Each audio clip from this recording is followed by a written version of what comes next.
अस्सलाम वालेकुम जी, क्या हाल चाल है आपके। पुर्तगाल का जो पेपर्स का प्रोसीजर है उसका पार्ट 2 आज मैं लेके आया हूँ आपके लिए। तो पार्ट 2 के अंदर हम बात कर चुके थे कि टैक्स नंबर आप कैसे लेंगे, और उसके बाद अब बात कर लेते हैं सोशल सिक्योरिटी नंबर की कि वो किस तरह से आप अप्लाई कर सकते हैं और वो किस तरह से आपको मिलेगा और उसके लिए आपको क्या क्या चाहिए।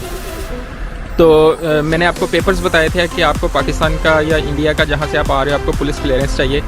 तो सबसे पहले तो उसको मैं थोड़ा सा डिटेल में आपको बता दूं कि उसको आपने ऐसे ही लेके नहीं आना। उसका आपको 2 जगह से वेरिफिकेशन चाहिए।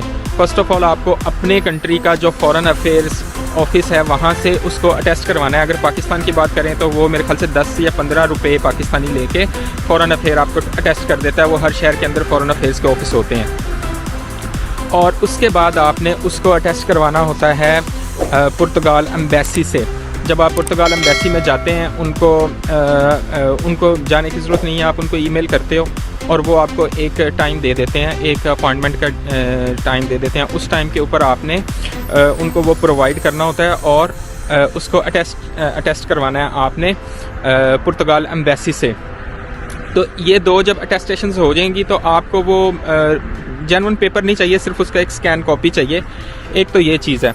दूसरी ये चीज़ है कि सोशल सिक्योरिटी नंबर लेने के लिए आपको वहाँ पर अपनी एक्टिविटी बतानी है कि मुझे ये करना है। और मैंने आपको बता दिया था पुलिस क्लियरेंस के अलावा आपको जो एक और पेपर चाहिए वो पेपर होता है जुनता, जो वहाँ का पुर्तगाल का जो रेजिडेंसी एग्रीमेंट है। तो उसके भी ऊपर भी मैं थोड़ी सी डिटेल आपको बता देता हूँ कि वो किस तरह से मिल जाता है। वो मैंने आपको पहले भी बताया था कि अगर कोई रेजिडेंट आपका गारंटी दे दे तो वो आपको मिल जाता है काउंसिल में जाके। और उसके अलावा अगर आप कहीं रह रहे हो वहाँ का है, या फिर आप कहीं से बाय कर सकते हो, या फिर अगर कोई आपके पास ऑप्शन नहीं है, आप किसी के साथ शेयरिंग में एक रूम में रह रहे हो और मालिक मकान आपको वो दे नहीं रहा, तो फिर आप ये कर सकते हैं कि आप 2 पुर्तगाली नेशनल्स जो आपको मिल जाते हैं, किसी कॉफ़ी शॉप में जाएं, उनको तरला करें, कोई 5-10 यूरो दें, वो मान जाते हैं। समटाइम्स बिना पैसों के भी वो जाके काउंसिल में आपकी गवाही दे देते हैं कि जी हाँ जी ये बंदा इस एरिया में रहता है, तो वो आपको जुनता मिल जाता है। एक तो जुनता का पेपर चाहिए आपको, टैक्स नंबर चाहिए, और तीसरा आपको चाहिए एक्टिविटी। अब इसके ऊपर 2 चीज़ें हैं। अगर तो आप जॉब करना चाह रहे हो, आपको जॉब का कॉन्ट्रैक्ट चाहिए जो कि आपको एग्रीकल्चर का तो आराम से मिल जाता है। उसके अलावा आप किसी कंस्ट्रक्शन कंपनी का या आप किसी रेस्टोरेंट का, जहाँ पे भी आपको जॉब मिलती है, सबसे पहले आप वो जॉब ढूंढेंगे और फिर आप वो जो आपका एम्प्लॉयर है सम टाइम ऐसा होता है कि वो खुद भी आपका ये सारा कर देते हैं, जो सोशल सिक्योरिटी आपको जाना भी नहीं पड़ता। इन केस वो नहीं करते तो आपको वहाँ वो कॉन्ट्रैक्ट लेके जाना है और आप जाके उनको दिखाएंगे और वो आपको सोशल सिक्योरिटी नंबर आपका जारी कर देंगे। अगर ऐसा नहीं होता तो फिर दूसरी सूरत में अगर आप अपना काम करना चाहते हो, आपके पास कॉन्ट्रैक्ट नहीं है, तो आपको वापस जाना है। फॉर एग्ज़ाम्पल आप ऊबर करना चाहते हो, या आप ग्लोवो करना चाहते हो, या ऊबर ईट्स, या कोई ऐसी चीज़, या कोई फॉर एग्ज़ाम्पल आप रोड साइड पे कोई चीज़ बेचना चाहते हो, आप खिलौने या छतरियाँ बेच रहे हो, कुछ भी बेच रहे हो, या कोई भी आप फोटोग्राफ़र हो, कोई भी एक ऐसी चीज़ जो आपके जहन में है कैटेगरी कि मैं ये काम करूँगा, तो आपको क्या करना है, आप वहाँ किसी अकाउंटेंट को ढूंढेंगे, उसको आप 10-20 या 30 पाउंड यूरो देंगे, तो वो आपको बताएगा कि इस काम के लिए आपको ये कैटेगरी है, ये नंबर है। वो हर कैटेगरी का एक स्पेसिफिक नंबर होता है, वो आपको कोड नंबर बताएगा। वो आप जाएंगे again tax office, finance office, वहाँ जाएंगे, उनको बताएंगे कि जी मैं इस कैटेगरी में काम करना चाहता हूँ, तो मुझे इसके लिए आप अलाउ करें। वो क्या करेंगे, वो आपको एक पेपर बना के देंगे जिसके ऊपर आपकी जो भी एक्टिविटी है या कैटेगरी है कि इस एक्टिविटी में आप काम करना चाहते हैं, वो आपको एक पेपर देंगे।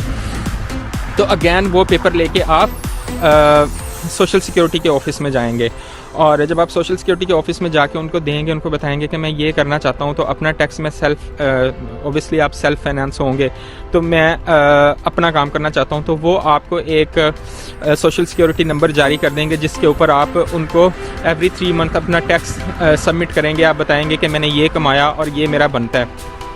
इसमें भी 2-3 चीज़ें हैं कि जब टैक्स का इस तरह से होता है कि अगर आप एक कंपनी के साथ अटैच हैं तो होता ये है कि कंपनी आपसे 11% टैक्स लेती है, टोटल 34% टैक्स उन्होंने देना होता है। आपकी टोटल इनकम का, तो उसमें 22% कंपनी खुद से पे करती है और 11% जो है वो आपकी सैलरी में से काट के वो सोशल सिक्योरिटी को हर माह जमा करवाती रहती है। और अगर ऐसा नहीं होता, आप अपनी कोई सेल्फ एक्टिविटी रजिस्टर करना चाहते हो, तो उसमें ये होता है कि फिर आपको अपना टैक्स खुद ही से ही पे करना होता है। तो उसमें जो 11% सोशल सिक्योरिटी की फ़ीस है जो आप जॉब की सूरत में पे कर रहे होते हो, वो फिर पहले साल के लिए आपको माफ़ होती है।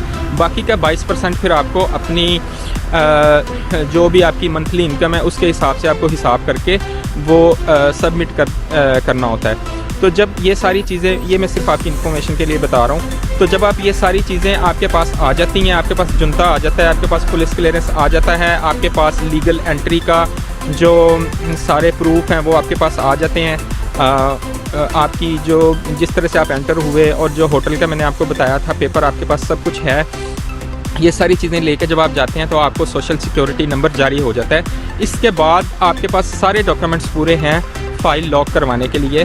तो ये सारी चीज़ें लेके आप जाते हो, सैपा SAPA करके एक डिपार्टमेंट है, उसमें आप अप्लाई करते हो, सैपा पोर्टल अपना बनाते हो जिसके ऊपर आपकी फ़ाइल लॉक होती है। तो उसका प्रोसेस मैं आपको इंशाल्लाह नेक्स्ट वीडियो में बताऊंगा। लेकिन साथ साथ मैं चलते चलते आपको ये बताता चलूँ कि आप अगर पुर्तगाल में रह रहे हैं या नहीं रह रहे, आपको सिम चाहिए एक, क्योंकि जब आप पोर्टल बनाएंगे तो वो उसका जो सिक्योरिटी कोड आएगा, पिन नंबर, वो आपके सिम के ऊपर आएगा। आपको ये चाहिए कि अगर तो आप कोई कॉन्ट्रैक्ट सिम ले सकते हो साल के लिए, 2 साल के लिए, तो सही है। अगर नहीं ले सकते तो आप एक ले सकते हो प्रीपेड सिम, जैसे फॉर एग्जांपल लाइका की सिम आप ले लो, उसमें 5 यूरो का आपने बैलेंस करवा लिया तो वो कभी भी ख़त्म नहीं होगा, वो आपकी सिम हमेशा चलती रहेगी, आप पुर्तगाल में हो नहीं हो तो वो लाइका सिम आपकी चलती रहेगी। तो नंबर आपको एक अपना लाजमी रखना है, उसी नंबर के ऊपर आपकी फिर सारी चीज़ें, सिक्योरिटी कोड, कभी आपने पासवर्ड रीसेट करना है या जो भी चीज़ें हैं उसी नंबर के ऊपर रहेंगी। तो एक नंबर आपको लाजमी चाहिए। सर्दी बहुत है यहाँ पर, ये मेरे पीछे आप लेक देख रहे हैं, इसकी जो ऊपर की लेयर है ये बिल्कुल फ्रीज़ हो चुकी है, तो काफ़ी सर्दी है। वीडियो भी काफ़ी लंबी हो गई, तो यहाँ तक का मैंने प्रोसेस आपको बता दिया है सोशल सिक्योरिटी तक का। तीसरी वीडियो में मैं आपको बताऊंगा कि किस तरह से आप फाइल लॉक करने के लिए पोर्टल बनाते हो और किस तरह से वो सारा प्रोसेस होता है।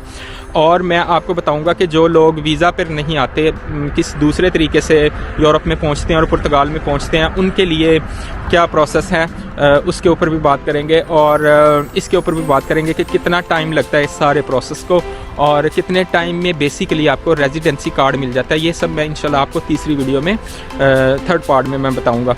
तो देखते रहिए मेरा चैनल, अपना बहुत सारा ख्याल रखिए। Thank you very much.